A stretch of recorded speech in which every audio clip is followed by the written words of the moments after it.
In just a few days, John Cena will step back into the WWE ring, this time against Logan Paul in Paris. Two men, two eras. One built his name through decades of discipline, the other through disruption in the digital age. But John Cena's real fight isn't with Logan Paul. It's with something far older and far tougher. Because behind the catchphrases, the memes, the championship belts, John Cena's story reads like something out of ancient philosophy. A lesson in endurance, humility, and what it means to serve others long after the roar of the crowd fades. Before he was a global star, John Cena was just John Felix Anthony Cena Jr., a boy growing up in West Newbury, Massachusetts, the second of 5 brothers. As a kid, John got bullied for being skinny. He was a shy and awkward kid. But instead of accepting this, he built his strength brick by brick. At 12 years old, he asked for a weight set for Christmas. This ritual of training when no one was watching became the backbone of John's entire life. Later, at Springfield College, John was an NCAA football lineman. Teammates described him as relentless, not the most talented, but the most prepared. Epicurus once wrote, "The greater the difficulty, the more glory in surmounting it." That's exactly what Cena did. He didn't wait for the world to change for him. He built something inside himself that no one could take away. That foundation carried him through bodybuilding, through the long drives to small wrestling schools in California, through rejection after rejection, until finally, WWE took a chance on him. And even then, when his first character flopped, when people mocked his rhymes and his baggy shorts, he leaned in and he kept showing up. Because the lesson he learned as a kid was simple. You don't control how people treat you. You control how prepared you are to face it.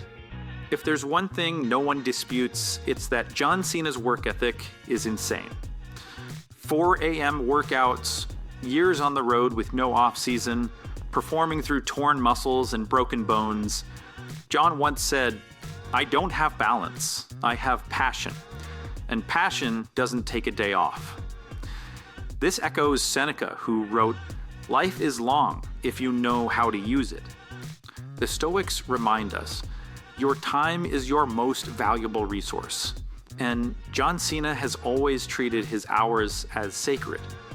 He doesn't coast on reputation. He treats every day like it demands proof of effort. Even now, at age 47, John is stepping into the ring again. Not because he has something to prove, but because discipline isn't something you retire from. It's just who you are, right? But discipline doesn't necessarily mean applause. John became the most polarizing wrestler of his generation. Half the arena cheered for him, half booed, for over a decade. Instead of fighting it, John accepted this. He once said, "Whether you cheer me or boo me, you're making noise. That means you care. That means I've done my job." Marcus Aurelius gave a similar reminder centuries before that, when he said, "When another person blames you or hates you, go to his soul and see what kind of man he is. You will realize there is no need to be racked with anxiety." This is ancient wisdom, but John lived the modern version of this. He realized that clinging to universal approval is impossible and irrelevant, by the way. What matters is whether you've shown up fully to play your role. That's amor fati, not resisting what comes, but embracing it. Here's something people forget. Being the face of WWE wasn't just about winning scripted matches. It meant endless media appearances, charity events, and carrying the company's image on your shoulders. The grind was a lonely one. John himself admitted that while others partied after shows, he was often alone in the gym or the hotel. Marcus Aurelius once reflected, "A man's worth is measured by the objects of his anxiety." John's burden wasn't the fans. It wasn't even the booze. It was the weight of responsibility. And he carried it year after year without asking for any sympathy. That's another Stoic trait, embracing your duty without complaint. If you want to see Stoicism in action, don't just look at John Cena's titles. Look at his service. John Cena holds the record for the most Make-A-Wish visits in history, more than 650, and he's never turned one down. John said it best: "If I can offer a family happiness in a time of despair, that's priceless." Marcus Aurelius wrote, "What is not good for the swarm is not good for the bee." The Stoics believed our highest duty is to others. John Cena embodies this not in speeches, but in the quiet hours spent with kids who may never see another birthday. That right there is a legacy. Not just what you achieve, but who you lift up. Wrestling careers don't last forever. John Cena knew that. Younger talent came in and Hollywood came calling, but unlike so many who cling desperately to past glory, John accepted the change.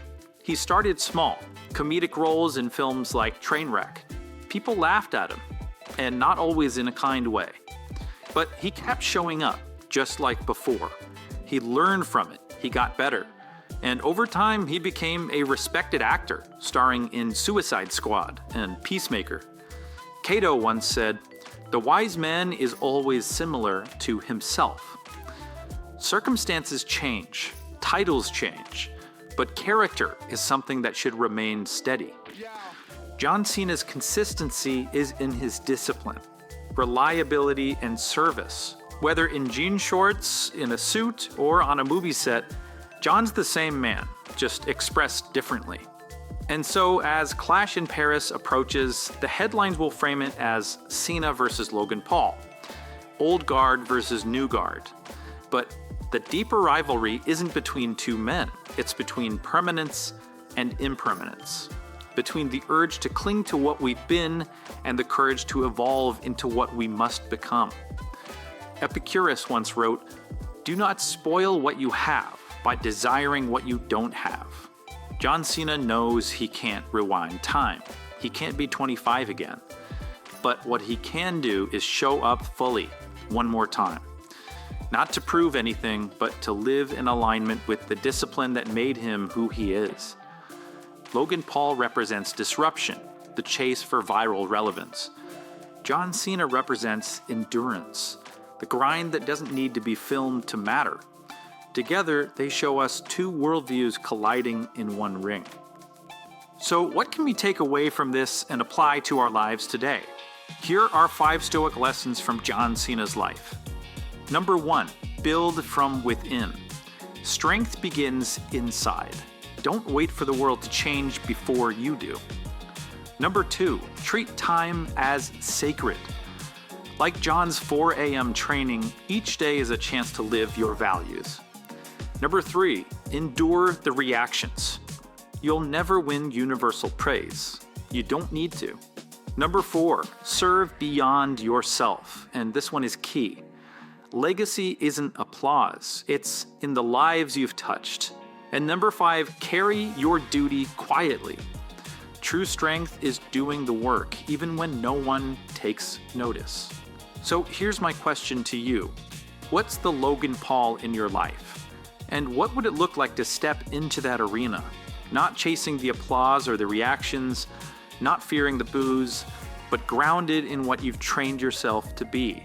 Because John Cena's story isn't about victory or defeat, winning or losing. It's about showing up, right? About embodying strength, service, and humility, even when the crowd can't decide how they feel about you. That's what Stoicism looks like in the modern age. So as Paris approaches, remember this: your real fight isn't out there, it's in here, inside yourself. And the only way to lose is to avoid taking that first step into the arena. If you're interested in watching more content like this, here's another video that I think you're gonna like. Give it a click and let's keep going.